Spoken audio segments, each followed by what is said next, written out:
Hello प्यारे बच्चों आज हम class 11th chapter 12 introduction to 3 dimensional geometry का पार्ट 3 देखेंगे। प्यारे बच्चों आपने देखा एक सिस्टमैटिक वे से हमने introduction to 3 dimensional geometry start किया, जिसमें सबसे पहले हमने प्लेन्स की जानकारी ली, फिर उस पर बेस्ड क्वेश्चंस किए, एक्सरसाइज 12.1 कवर किया, फिर प्यारे बच्चों डिस्टेंस फार्मूले के थ्रू हमने एक्सरसाइज 11.2 कवर किया और अब हम प्यारे बच्चों सेक्शन फार्मूला देखेंगे 3 डायमेंशनल ज्योमेट्री के लिए। और प्यारे बच्चों बाद में इसमें एक्सरसाइज 12.3 देखेंगे। प्यारे बच्चों आपने देखा क्लास 11th के टॉपिक्स हमने अब तक 11 टॉपिक्स फिनिश कर लिए हैं चैप्टर्स, जिसमें सबसे पहले हमने सेट्स पढ़ा, फिर रिलेशन एंड फंक्शंस पढ़ा, ट्रिग्नोमेट्रिक फंक्शंस पढ़ा, प्रिंसिपल ऑफ मैथमेटिकल इंडक्शन हमने कवर किया, complex number and quadratic equations हमने कवर किया। उसके बाद प्यारे बच्चों लीनियर इनइक्वालिटीज़ हमने कवर किया, परमुटेशंस एंड कॉम्बिनेशंस पढ़ा, बाइनोमियल थ्योरम पढ़ा, सीक्वेंसेस एंड सीरीज पढ़ा, स्ट्रेट लाइंस पढ़ा, कोनिक सेक्शंस पढ़ा और अब हम ये चैप्टर कर रहे हैं। ये भी ऑलमोस्ट प्यारे बच्चों 2 to 3 लेक्चर्स बाद फिनिश हो जाएगा। उसके बाद हम लिमिट्स एंड डिफरेंशियबिलिटी का चैप्टर पढ़ेंगे। प्यारे बच्चों ये एक इनिशिएटिव है उन बच्चों के लिए जो बच्चे महंगी पढ़ाई नहीं अफोर्ड कर सकते, प्लस एक अच्छी अपॉर्चुनिटी उन स्टूडेंट्स के लिए है जो students class 11th class 12th के साथ साथ कोई भी कॉम्पिटिटिव एग्जाम टारगेट कर रहे हैं। प्यारे बच्चों सेक्शन फार्मूले का प्रूफ मैं आपको नोट करके समझाऊंगा। उसका रीजन है प्रूफ लेंदी नहीं है, लेकिन प्यारे बच्चों फिगर भी बनाना है, इसलिए थोड़ा सा मैं सोचता हूँ सिस्टमेटिकली आपको नोट करके समझा देता हूँ। ठीक है, एक्सप्लेन करने में कोई प्रॉब्लम नहीं होगी, प्लस आपको समझने में। तो देखते रहिए। सबसे पहले मैं नोट कर देता हूँ, फिर देखते हैं। देखिए प्यारे बच्चों ये है सेक्शन फार्मूला। सबसे पहले इसको अच्छे से रीड करेंगे, समझेंगे, सॉल्व करेंगे। देखिए क्या कह रहा है ये। प्यारे बच्चों अगेन मैं बताता हूँ। देखिए सबसे पहले इस फिगर का एनालिसिस थोड़ा सा करेंगे हम। आपको जब मैंने डिस्टेंस फार्मूले के थ्रू ये बताया था कि पी क्यू की डिस्टेंस कैसे निकाली जाती है, तो मैंने एक 3 डायमेंशनल ऑब्जेक्ट लिया था, एक बॉक्स स्ट्रक्चर का, उसमें फिर मैंने बनाया था कुछ इस तरीके से। ठीक है, ये आपके बुक में नहीं समझा रखा है, लेकिन आप ऐसे ही समझेंगे जैसे मैं बता रहा हूँ। देखिए इस तरीके से, फिर इसको कुछ इस तरीके से। ठीक है, इसको यहाँ से लेके यहाँ हमने ज्वाइन किया था ऐसे। ठीक है, और प्यारे बच्चों कहाँ से कहाँ तक की दूरी आप देख रहे थे उसमें, इस पॉइंट से लेके इस पॉइंट तक। ठीक है, जिसमें इसको P मान रहे थे, इसको Q, इसका डिस्टेंस आप नोट कर रहे थे। ठीक है, अगेन प्यारे बच्चों यही 3 डायमेंशनल ऑब्जेक्ट है। ठीक है, बस इस लाइन को, ये जो लाइन यहाँ से यहाँ तक ज्वाइन कर रही है लाइन सेगमेंट, इसका इंटरनल डिवीजन किया गया है, उसका हम प्रूफ देख रहे हैं। ठीक है, सिमिलरली एक्सटर्नल डिवीजन का भी प्रूफ देखेंगे। और प्यारे बच्चों देखिए इसी से आप एक चीज़ एक्सट्रैक्ट और कर सकते हैं कि देखिए मैंने आपको प्लेन्स की जानकारी दी। ठीक है, यहाँ से हम जब नीचे ड्रॉ करते हैं इसके एक्सटेंडेड पार्ट, तो देखिए प्यारे बच्चों वो किसमें L N M, मतलब ये क्या है, देखिए P से आपने L तक इसको बढ़ाया, R से N तक बढ़ाया और T से M तक बढ़ाया। ठीक है, मतलब ये तीनों क्या है, ये एक पैरेलल लाइंस है। ठीक है, अब देखिए अगर इतना आप समझ गए तो समझ लीजिए सारी चीज़ें आपके समझ में आ गई। देखिए अब एक एक पॉइंट बहुत अच्छे से समझेंगे यहाँ से। Let the given points be P x1 y1 z1। ये P जो है प्यारे बच्चों ये क्या है, x1 y1 z1 है एक पॉइंट, और Q है x2 y2 z2, ये Q है ये। ठीक है, उसके बाद क्या है देखिए, let the point r x y z, ये पॉइंट r है x y z, divide P Q, इस पी क्यू को डिवाइड कर रहा है in the given ratio m/1, m/n में डिवाइड कर रहा है। देखिए ठीक है, draw PL QM and RN। देखिए PL QM ये Q है। ठीक है, ऊपर वाला QM and RN perpendicular to XY plane. प्यारे बच्चों ये जो प्लेन है देखिए, ये X है ये Y है, XY प्लेन पे ये परपेंडिकुलर खड़ा हुआ है। ठीक है, उसके बाद क्या है देखिए, obviously PL parallel to RN, PL parallel to RN parallel to QM। ठीक है, and feet of these perpendiculars lie in XY plane. और देखिए इसका जो फीट है मतलब पैर है एक तरीके से, वो कहाँ XY प्लेन पे लाई कर रहा है। इसके बाद क्या है प्यारे बच्चों, थोड़ी सी चीजें और समझेंगे इसमें। देखिए also note that quadrilaterals LNRS, देखिए कौन सा क्वाड्रिलेटरल है ये, LNRS। ठीक है, एंड NMTR, देखिए NMTR आर पैरेललोग्राम्स। ये क्या है, ये पैरेललोग्राम्स हैं। ठीक है, उसके बाद क्या है, the triangles PSR, the triangles देखिए PSR, ये ट्राइंगल है ना छोटा, देखिए PSR and Q T R, देखिए क्यू टी आर ये भी एक ट्राइंगल है, आर सिमिलर ट्राइंगल्स। तो सिमिलर ट्राइंगल्स की दो प्रॉपर्टीज़ मैंने आपको बताई होंगी या आपने कभी ना कभी सुनी होंगी। देखिए कि उनके एंगल सेम होते हैं और साइड्स क्या होती है, प्रोपोर्शनल होती है, ठीक है, सिमिलर हैं। तो ये क्या कह रहा है, पी एस आर, देखिए पी एस आर ये ट्राइंगल और क्यू टी आर ये ट्राइंगल, ये क्या है, सिमिलर है। सिमिलर होने की वजह से साइड्स इसके प्रोपोर्शनल होंगे। तो साइड्स देखिए एम रेशो एन है, m ratio n, sides proportional हो गए। साइड प्रोपोर्शनल होने का मतलब क्या है, देखिए एम क्या है, एम क्या डिनोट कर रहा है, पी आर, और एन क्या डिनोट कर रहा है, क्यू आर, देखिए क्यू आर, ठीक है। उसके बाद क्या है, देखिए S P by Q T, S P क्या है, देखिए S P by Q T, perpendicular distances आ गई। एस पी को आप लिख क्या सकते हैं, देखिए इस एस पी को आप क्या लिख सकते हैं, S L minus P L, देखिए S L minus P L. और क्यू टी को क्या लिख सकते हैं आप, इस क्यू टी को आप ये लिख सकते हैं, देखिए Q M minus T M, ठीक है, आपने ये लिख दिया। अब प्यारे बच्चों इसके बाद क्या है, देखिए आप जानते हैं कि ये एस टी इसके पैरेलल है, ठीक है, S T parallel to L M, आपको मैंने लिखा होगा कहीं पे, नहीं लिखा है तो आप नोट कर सकते हैं। देखिए S T parallel to L M ये है, ठीक है। तो यहाँ से क्या निकल के आता है, देखिए आप इसको लिख सकते हैं एस एल, जो आपने लिखा है यहाँ पे एस एल, इसको आप आर एन भी लिख सकते हैं, ठीक है, और एन आर कर लीजिए minus P L. Similarly T M, देखिए टी एम है, ये टी एम भी इसके पैरेलल है, पैरेलल टू टी एम, ठीक है। देखिए sorry, S T parallel to L M आपने बताया, ठीक है। Q M minus N R, मतलब Q M minus N R, ये कर देंगे तो ये डिस्टेंस आ जाएगी। सिमिलरली आपने इसमें से क्या किया, इसको सब्ट्रैक्ट किया था, ठीक है, वही चीज़ है। अब देखिए आपने इस पॉइंट के कोऑर्डिनेट क्या माने थे, एक्स वाई जेड आर के, ठीक है। तो एन आर क्या है, एन आर देखिए एन आर क्या है, ये z है, ठीक है। उसके बाद पी एल क्या है, पी एल, ये p क्या था, x1 y1 z1, तो आपने z1 ले लिया। ये z ही क्यों लिया जा रहा है, क्योंकि एक्स वाई प्लेन पे परपेंडिकुलर आप ले रहे हैं। सिमिलरली प्यारे बच्चों जब आप एक्स जेड प्लेन पे लेंगे, इधर से देखिए एक्स जेड प्लेन पे, तो ये वाई के रिस्पेक्ट में ये बनता है, ठीक है, मतलब जो ये आपने वाई वाला इधर बनाया है ना, ये फॉर्म तब बनती है, देखिए एक्स जेड के रिस्पेक्ट में, ये भी मैं बताऊंगा, ठीक है। और जब प्यारे बच्चों आप वाई जेड के रिस्पेक्ट में बनाते हैं, इसके रिस्पेक्ट में मतलब बाहर की तरफ, तो क्या होता है, तो आपका एक्स के रिस्पेक्ट में फॉर्मूला बनता है, ठीक है।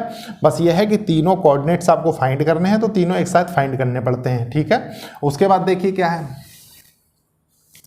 आपने m बाई एन लिखा और यहां से ये ले लिया, ठीक है, इसको क्रॉस मल्टीप्लाई किया, तो जब आपने किया तब आपका ये क्या आ गया, ये z के कोऑर्डिनेट्स इसके थ्रू फाइंड कर लेंगे आप इंटरनल डिवीजन के, ठीक है, क्योंकि ये हम इंटरनल डिवीजन देख रहे हैं m रेशो n में। उसके बाद क्या है देखिए, similarly by drawing perpendiculars to, आप देख रहे हैं मैंने आपको अभी अभी बताया है कि मान लीजिए एक्स जेड प्लेन के लिए आप लेंगे तो आपको क्या होगा, इधर की तरफ से परपेंडिकुलर, ये जो डायरेक्शन यहाँ से परपेंडिकुलर बन रही है फिर इधर से बनेगी, ठीक है। और प्यारे बच्चों उसके बाद वाई जेड जब आप लेंगे तब अंदर की तरफ से प्लेन परपेंडिकुलर बनाएगा, ये मैंने बहुत अच्छे से आपको समझाया है, ठीक है, पहले लेक्चर में ही। We get Y equals to M Y two plus N Y one by M plus N, और ये क्या है Z M X two plus N X one divided by m plus n। उसके बाद क्या है देखिए finally, hence the coordinates of point r which divides the line segment, coordinates of point r which divides the line segment joining two points p and q internally in the ratio m ratio n r, ये ठीक है। तो ये है। अब प्यारे बच्चों इसके बाद क्या है देखिए, इसको सबसे पहले मैं रब करूंगा, इसके बाद कुछ और पॉइंट्स हैं जो मैं आपके साथ नोट करूंगा इसी सेक्शन फॉर्मूले में, तो फिगर बना रहने दूंगा, बाकी चीजें मैं रब कर दूंगा। देखिए प्यारे बच्चों ये कुछ पॉइंट्स हैं, इनको सबसे पहले बहुत अच्छे से आप सीखिए, उसके बाद हम देखेंगे क्वेश्चंस, ठीक है। देखिए क्या कह रहा है, if the point R divides P Q externally, अभी आपने इंटरनल डिवीजन का देखा, अब देखिए अगर पी क्यू एक्सटर्नली डिवाइड हो रहा हो, ठीक है, देखिए ये लिखा हुआ है ना, P Q externally in the ratio m ratio 1, then its coordinates are obtained by replacing n by minus n। तो उसके कोऑर्डिनेट्स क्या होगा, n को -n के साथ रिप्लेस करके बनाए जाएंगे। So the coordinates of point r will be, तो कोऑर्डिनेट्स क्या होंगे पॉइंट r के? कोऑर्डिनेट्स हो जाएंगे mx2 - nx1 divided by m+m-n। देखिए नेक्स्ट क्या होगा, my2 - ny1 divided by m-n। z के लिए क्या होगा, mz2 - nz1 divided by m-n। अब केसेस देखिए, दो केसेस इसमें अराइज होते हैं। दो केसेस क्या हैं? Coordinates of mid points. देखिए कोऑर्डिनेट्स ऑफ मिड पॉइंट, इस मिड पॉइंट के कोऑर्डिनेट क्या हैं? In case r is the mid point of PQ, अगर r एग्जैक्टली मिड पॉइंट है तो जिसमें m और n जो डिवीजन हो रहा है वो क्या हो रहा है, 1:1 में हो रहा है, ठीक है। So that x1 + x2/2, y क्या है, equals to y1 + y2/2, z equals to z1 + z2/2। ये क्या है, these are the coordinates of mid points of segment joining, ये दोनों सेगमेंट्स को ज्वाइन करने वाला मिड पॉइंट है, ठीक है। उसके बाद क्या है, देखिए केस 2 में the coordinates of point r which divides PQ in the ratio, अगर इसी को ये किसी रेशो k/1 में डिवाइड करे, ठीक है, r obtained by taking k equals to m/n which are as given below. अब प्यारे बच्चों देखिए, इसी को अगर k/m में करें, ठीक है, k/1 में, तो आप क्या करेंगे, आप करेंगे प्यारे बच्चों kx2 + x1 divided by 1 + k। ये y के लिए क्या है, देखिए ky2 + y1 divided by 1 + k, kz2 + z1 divided by 1 + k। उसके बाद देखिए क्या रिजल्ट है, generally this result is used in solving problems involving a general point, जिसमें एक जनरल पॉइंट इन्वॉल्व हो रहा है वहाँ पे यूज़ करते हैं, ठीक है, on the line passing through 2 given points, ठीक है। तो प्यारे बच्चों ये था सेक्शन फॉर्मूले का प्रूफ। आपने देखा कुछ नहीं है, सिर्फ सिमिलर ट्रायंगल्स का रूल लगा है, ठीक है, क्योंकि साइड प्रोपोर्शनल होनी चाहिए। उसके बाद प्यारे बच्चों सिर्फ आपके साथ जो आपने क्लास 10th में सीखा है वही चीज़ है सिमिलरली, ठीक है। अब इसके हम क्वेश्चंस देखेंगे, लेकिन उसके पहले मैं इसको रब करूंगा। देखिए प्यारे बच्चों ये है क्वेश्चन फर्स्ट, इसको बहुत अच्छे से रीड करेंगे, समझेंगे, सॉल्व करते हैं। देखिए क्वेश्चन क्या कह रहा है, find the coordinates of the point which divides line segment joining point this and this, ठीक है, इन the ratio 2:3 internally and externally. प्यारे बच्चों दोनों तरीके से इस क्वेश्चन को करना है, और ये 2 पॉइंट्स दिए हुए हैं, इनको डिवाइड करना है किसमें, इंटरनली एंड एक्सटर्नली। देखते हैं कैसे, देखिए सॉल्यूशन फर्स्ट का, देखिए मान लीजिए ये एक लाइन है, लाइन सेगमेंट, ये कोई पॉइंट है जिसके कोऑर्डिनेट्स आपको दिए हुए, देखिए 1, -2 और 3। और प्यारे बच्चों ये कोई कोऑर्डिनेट है r, देखिए x, y, z, और ये है आपका ये q 3, 4, -5, और ये डिवाइड किस में, देखिए 2:3 में। प्यारे बच्चों सबसे पहले हम इंटरनल डिवीजन के बारे में देखेंगे, ठीक है, इंटरनल डिवीजन। देखिए इसके लिए निकालना है, ठीक है, तो x के लिए देखते हैं सबसे पहले, 3 × 2 + 1 × 3 / 2 + 3। उसके बाद y के लिए देखिए क्या होगा, ये हो जाएगा 4 × 2 + -2 × 3 / 2 + 3। और z के लिए क्या होगा, देखिए -5 × 2 + 3 × 3 / 2 + 3। तो देखिए यहाँ से क्या निकल के आएगा, ये हो जाएगा 3 × 2 = 6 + 3 9/5। ये कितना हो जाएगा, 4 × 2 = 8 और 3 × 2 = 6, ठीक है, 2/5 हो जाएगा। ये कितना हो जाएगा, देखिए -5, ये -10 और 3 × 3 = 9, ये हो जाएगा -1/5। तो प्यारे बच्चों इंटरनल डिवीजन से r के कोऑर्डिनेट्स, पॉइंट r के कोऑर्डिनेट्स आपने क्या निकाले, आपने निकाले देखिए 9/5, फिर निकाला 2/5, फिर आपने निकाला -1/5। अब प्यारे बच्चों एक्सटर्नल डिवीज़न के बारे में देख लेते हैं, ठीक है, एक्सटर्नल डिवीज़न। एक्सटर्नल डिवीज़न में प्यारे बच्चों क्या था, मैंने आपको कहा था जब कॉन्सेप्ट बताए कि n को रिप्लेस करना है आपको -n से, ठीक है। बस ये कॉन्सेप्ट ध्यान रखिए। चेक कर लेते हैं, देखिए x क्या होगा, x होगा देखिए 3 × 2 प्लस, इसको कर लीजिए आप -3 डायरेक्टली, ठीक है, ताकि आपको आसानी हो। अब देखिए क्या होगा 1 × -3 बाय 2 - 3।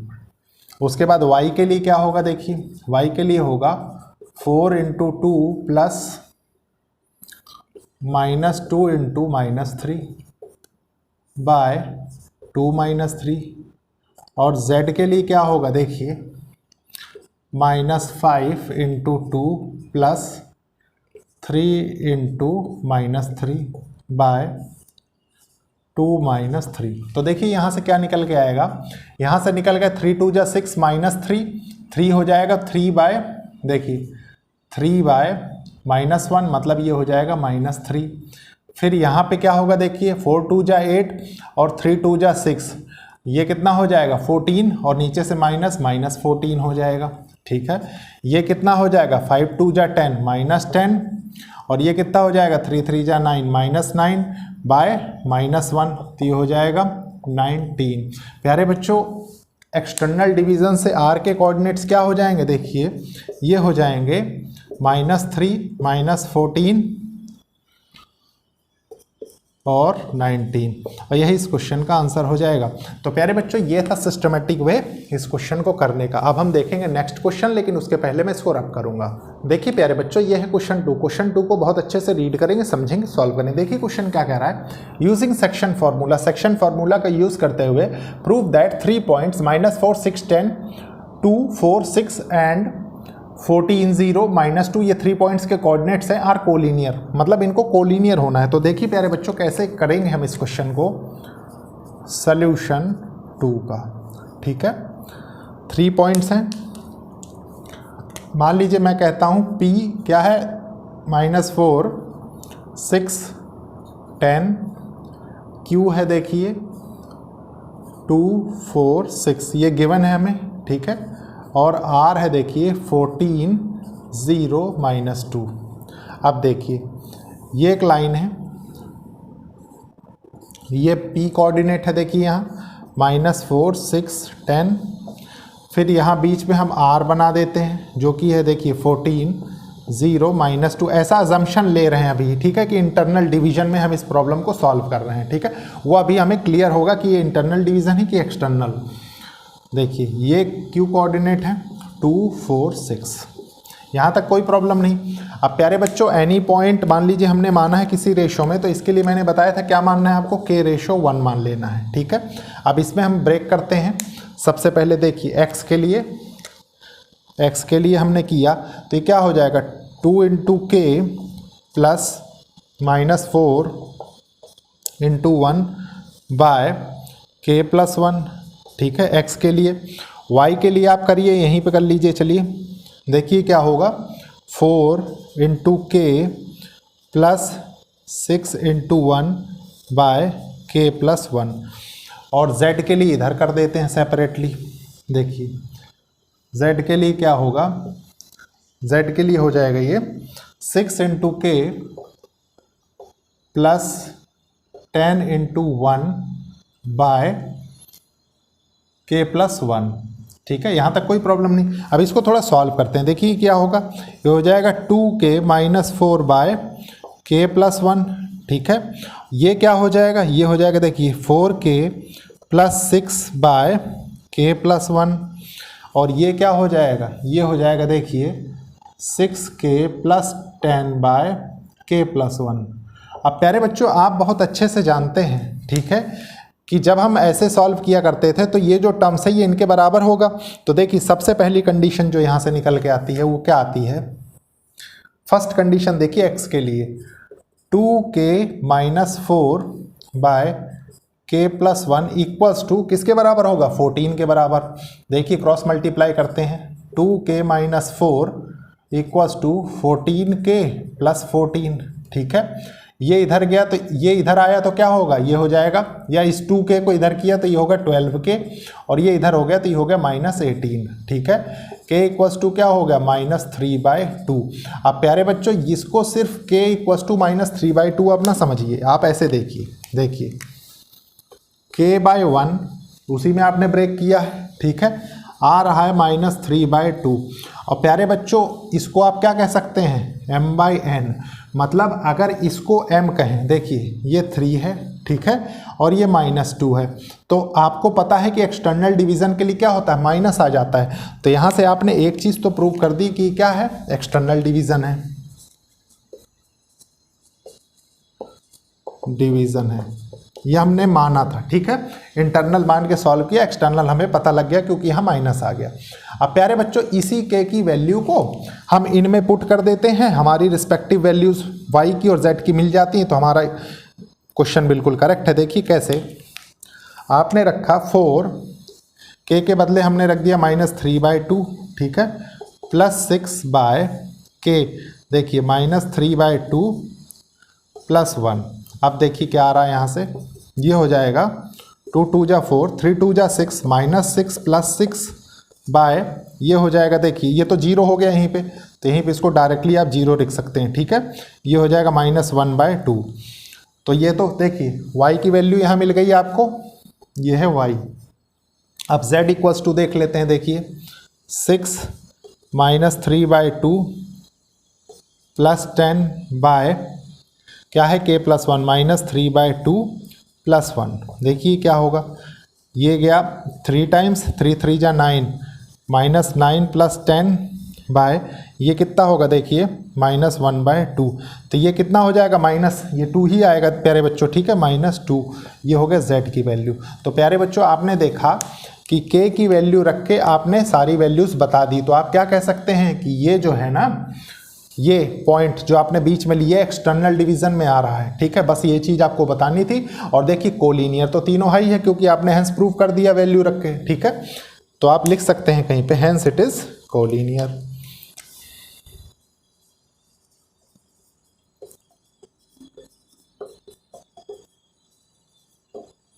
ये था क्वेश्चन सेकंड का सलूशन। अब हम देखेंगे क्वेश्चन थर्ड का, लेकिन उसके पहले मैं इसको रब करूंगा। प्यारे बच्चों ये है question number third. Question number third को बहुत अच्छे से रीड करेंगे, समझेंगे, सॉल्व करेंगे। देखिए क्या कह रहा है ये, find the coordinates of the centroid. आपको सेंट्रॉइड के कोऑर्डिनेट्स बताने हैं of the triangle whose vertices are, ये तीनों क्या है, वर्टिसेस ऑफ ट्राइंगल है। प्यारे बच्चों देखिए सबसे पहले सल्यूशन थर्ड का, मान लीजिए एक देखिए ट्राइंगल ले लेते हैं हम समझने के लिए, ये ले लिया हमने। ठीक है, ये A है, ये B है और ये C है, मानते हैं ऐसा हम। इसके कोऑर्डिनेट्स आपको दिए हुए हैं, देखिए वर्टिसेस के, क्या, x1 y1 z1। ठीक है, ये है देखिए x2 y2 और z2। ये क्या है, x3 y3 और z3। और प्यारे बच्चों आपको सेंट्रॉइड पूछ रहा है। ठीक है, कोई बात नहीं, सबसे पहले मैं A से एक मीडियन डालता हूँ। देखिए ये मैंने मीडियन डाला, मान लीजिए पॉइंट D हो गया। ठीक है, तो मीडियन इसको 2 बराबर पार्ट्स में बांटेगा, मतलब 1:1 में, और एक सेंट्रॉइड यहाँ बन रहा होगा, मान लीजिए G हो गया। ठीक है, और ये AD को कितने 2:1 में बांट रहा होगा। अब आप समझ गए होंगे कि इस क्वेश्चन में करना क्या है। ठीक है, मतलब देखिए ये तो 1:1 में बट रहा है, मतलब सेक्शन फॉर्मूला लगेगा BC के बीच में, जिसमें कि क्या है, इंटरनल डिवीजन के थ्रू 1:1 की कंडीशन। और इसमें क्या है प्यारे बच्चों, जब आप D के कोऑर्डिनेट्स फाइंड कर लेंगे तो उसके बाद इसमें लगा देंगे। देखिए कैसे, मान लीजिए D हमको फाइंड करना है पहले। ठीक है, तो इसके लिए क्या होगा, for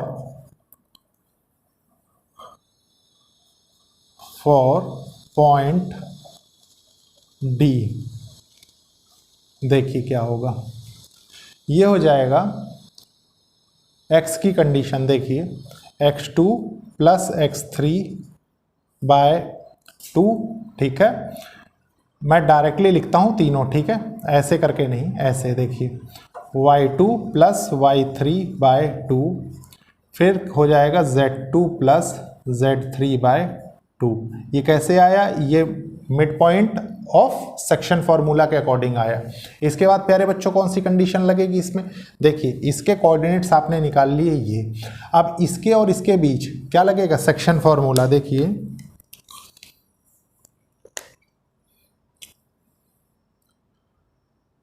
in AD for centroid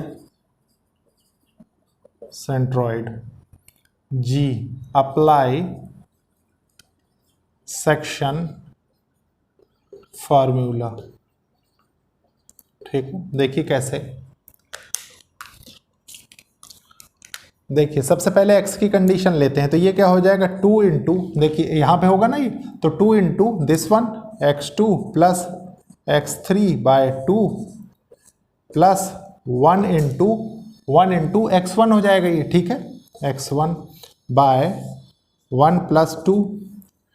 उसके बाद नेक्स्ट के लिए क्या होगा, देखिए 2y2 plus y3 by 2 plus 1 into y1 by 1 plus 2। फिर क्या होगा, देखिए 2 इंटू z2 plus z3 by 2 plus 1 into z1 by 1 plus 2।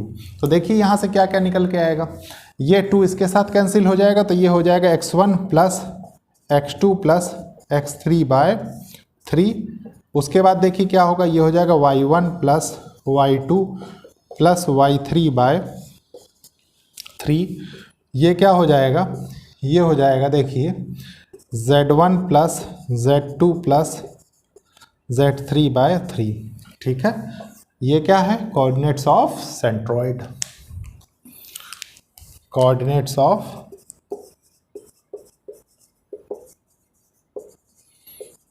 Centroid G। तो प्यारे बच्चों ये था थर्ड का सोल्यूशन। अब मैं इसको रब करूंगा, फिर हम देखेंगे आज का लास्ट क्वेश्चन, क्वेश्चन नंबर 4। देखिए प्यारे बच्चों, ये आपकी कॉन्सेप्चुअल क्लैरिटी को एक सर्टेन लेवल पे लेके जाएगा, बहुत इंपॉर्टेंट और बहुत ही अच्छा क्वेश्चन है। ठीक है, देखिए क्वेश्चन क्या कह रहा है, find the ratio in which the line segment joining points, ये पॉइंट हैं जिनको लाइन सेगमेंट किसी रेशो में ज्वाइन कर रहा है, is divided by YZ plane, मतलब YZ प्लेन उनको क्या कर रहा है, डिवाइड कर रहा है इस रेशो में। ठीक है, रेशो वो आपको निकालना है। तो देखिए क्या है, सबसे पहले सॉल्यूशन फोर्थ का, वो कह रहा है कि इन दो पॉइंट्स को जो डिवाइड कर रहा है प्लेन, वो कौन सा प्लेन है, YZ प्लेन। ठीक है, किसी रेशो में, वो रेशो आपको निकालना है। समझ गए होंगे अब आप। तो देखिए प्यारे बच्चों, मान लीजिए ये लाइन सेगमेंट है, ठीक है, ये P है, ये Q है, ये है 4, 8 और 10, और ये है 6, 10, -8। ठीक है, ये मान लीजिए कोई पॉइंट है R जो कि किस प्लेन में है, YZ प्लेन में। ठीक है, आप इसको लिख भी सकते हैं, देखिए YZ प्लेन। और ये क्या है, ये प्यारे बच्चों इसके कोऑर्डिनेट्स हम मान लेते हैं x, y और z, x1 y1 नहीं है, x y z ही है। ठीक है, सिर्फ इसको सॉल्व करने के लिए। तो प्यारे बच्चों हमें कुछ हिंट तो गिवन नहीं है। ठीक है, मैं इसको मान लेता हूं कि k/1 में हमने ब्रेक किया। तो सबसे पहले मैं फाइंड करता हूं, देखिए 6 into k plus 1 into 4 by 1 plus k। ये क्या है, ये x = है, y = क्या है, देखिए 10 into k plus 1 into 8, 1 plus k। ठीक है, इसको 8 को सही से बनाएंगे। और z = क्या है, z = हो जाएगा, देखिए -8 into k plus 10 into 1, 1 plus k।